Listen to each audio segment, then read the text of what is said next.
大家好，我是小鹅，今天分享一下小米的新吃法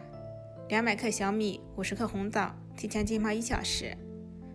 控干水分，红枣去掉枣核，加入250克牛奶，放入料理机内榨成米汁，倒入碗中，加入100克中筋面粉，搅拌成糊状，大概这种可以垂直下滴的状态就可以了。加入3克酵母，搅拌均匀，